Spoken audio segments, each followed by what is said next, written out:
Sean Lehane, and I'm a volunteer with the Sailability Group at Frensham Pond. And a couple of weeks ago I was asked to tow some boats on a trailer.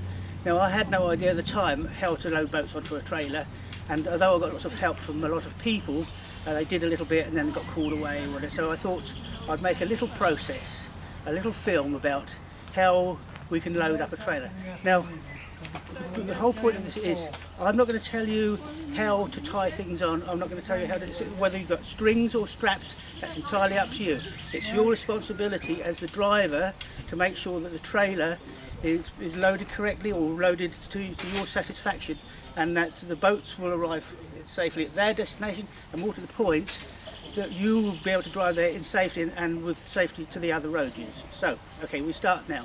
This is the trailers that we've got, and in general they will take 2 boats. You can get another stage on this, which will take a 3rd boat. But here we have a two trailer boat, and the first thing to do is a visual trailer inspection. So check things like the tyres. I mean, I don't know whether you need to check the actual tyre pressure, but have a look at them, see what the spare looks like. Get your number plate and stick it on the backboard here. There are some holes on the backboard that there's some screws in, but the way I did it was I just taped them on with insulating tape. So while the trailer's empty, check it out. Check that everything looks like it's in working order. You might even want to hook it up to the car electrics and check to see that the lights on the tailboards are working. But in general, it's up to you. You're responsible for this trailer when it's on the road. Okay, so the next thing to do, the next thing to understand is that you have to build these trailers as you go. And what you normally do, you'd put one boat in the bottom, then you'd put the mast in here, and then you'd put a boat on the top. But before you do that, you'll find that the man from the Sailability racing team will have issued an email to tell you what to do with the boats, whether they want racing sails set or whether they want no sails on or whatever. But find that man with that email and find out which boats you're going to be towing. Okay. So the first thing that has to come out is masts out.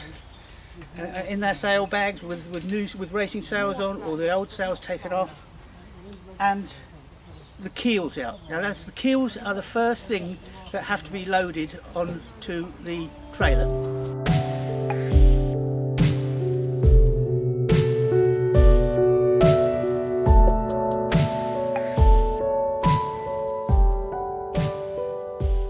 The keels sit on this part of the trailer.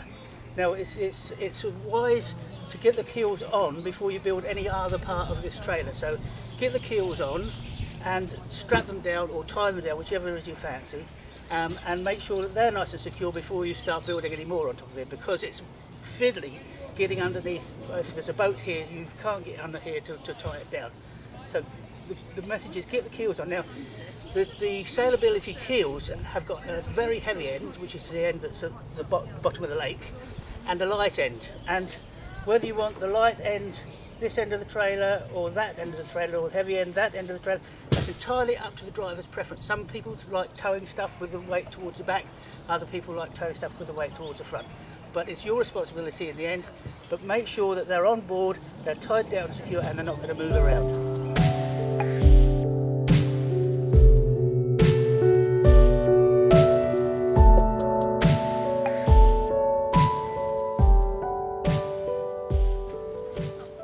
Okay, so your keels are now on and secured.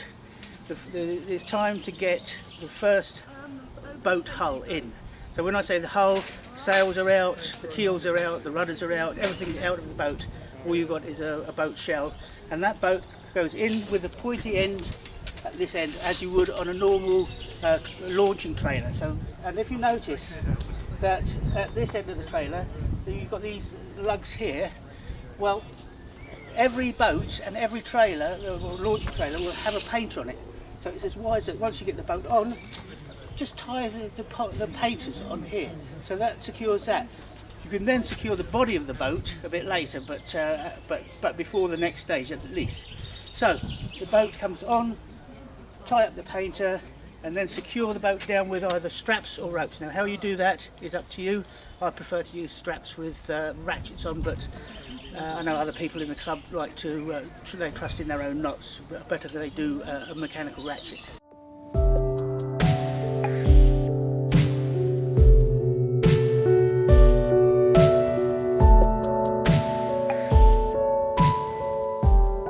Okay, right, so now you must imagine that we've got the keels on, they've been strapped in, they're nicely secure, they're not going to go anywhere. You've got the bottom hull in, that's strapped down, the painter's tied at the front, that's not going in. Now's the time you can think about these bits here is where you can put the masts. So the masts have to go in between here, and it's best to get them on before you get the top boat on. So if you get the masts on, you can then work around and tie your knots and whatever.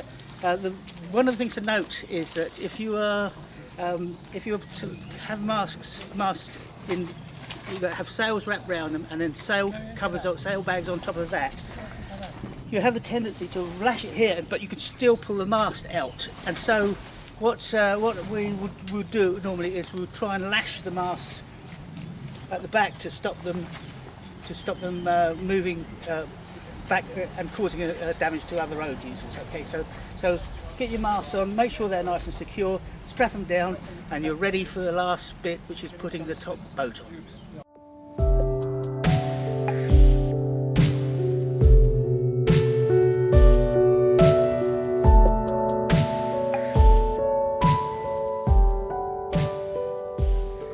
Right, well, we're nearly there now then. So keels on, strapped down, the bottom hull in, strapped down, all the paraphernalia that can go on top of the boat and be strapped on top of the boat, you can strap it on top.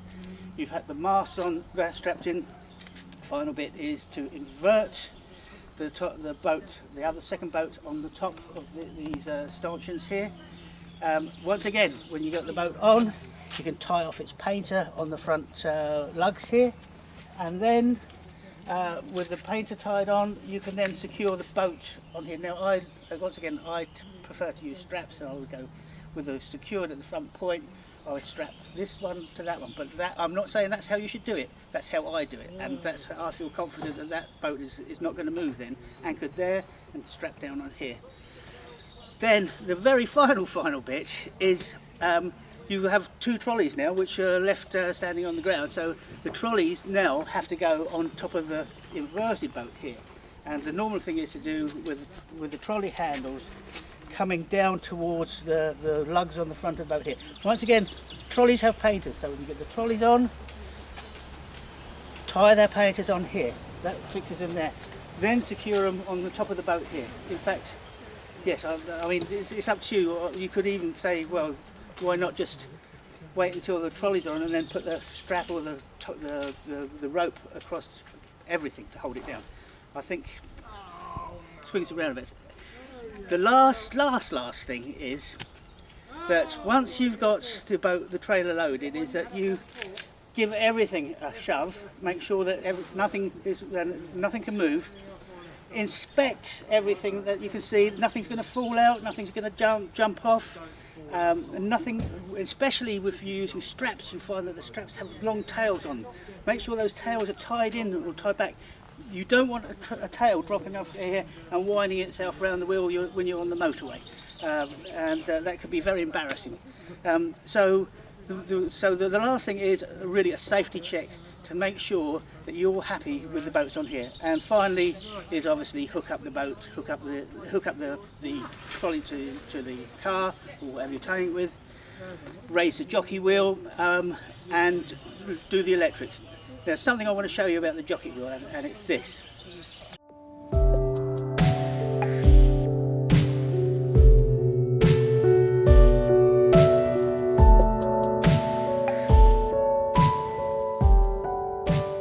Okay, when you're connecting this up to the car, there's this mechanism here, which is fairly self-explanatory. There's a locking ratchet here with a trigger underneath here, which allows you to lift it off and onto your tow bar.